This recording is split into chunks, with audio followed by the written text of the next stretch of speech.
Di sebuah desa, tinggallah seorang anak bernama Adiga. Ia hidup berdua dengan neneknya yang renta.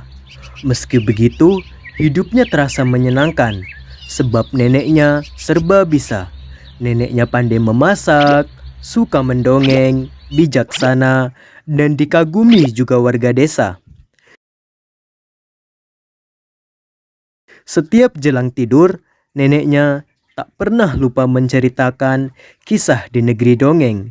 Adiga pun mendengarkan dengan hikmat dan imajinasinya pun menari-nari.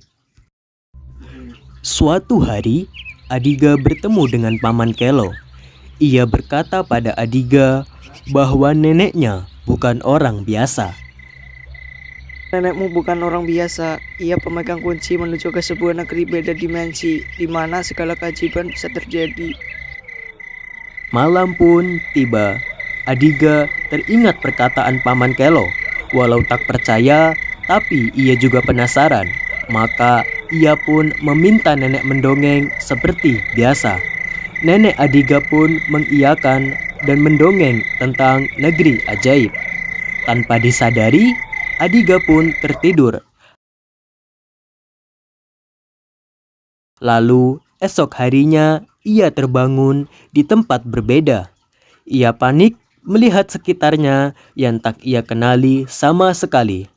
Adiga melihat orang-orang bersayap terbang ke sana kemari.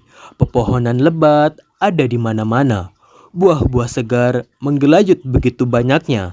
Segala keindahan itu tak membuat Adiga tenang. Ia merasa sangat sendiri dan sedih sebab terjebak di tempat yang tak ia kenali. Saat larut dalam kesedihan, tiba-tiba Adiga didatangi seekor elang raksasa. Adiga pun melihatnya dengan takjub. Ia mengenali elang tersebut sebab neneknya sering menceritakannya. Wahai Adiga, apa yang kau lakukan di tempat ini? Kau tak perlu takut. Ini hanya mimpi saja. Pulanglah, tempatmu bukan di sini. Tapi aku tidak tahu caranya. Bolehkah kau menolongku? Si elang pun mengiyakan. Ia meminta Adiga untuk naik ke punggungnya. Dengan susah payah, Adiga menuruti permintaan si elang. Mereka terbang tinggi, lalu si elang menjatuhkan Adiga di sebuah jurang.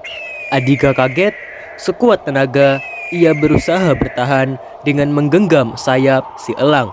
Namun elang tersebut berontak dan membuat Adiga terjatuh ke dalam jurang. Adiga tidak mati. Ia pun terbangun dengan napas memburu dan keringat yang meleleh hebat di keningnya. Untung cuma mimpi. Ini akibat ia terlalu mendengar omongan tidak masuk akal Paman Kelo.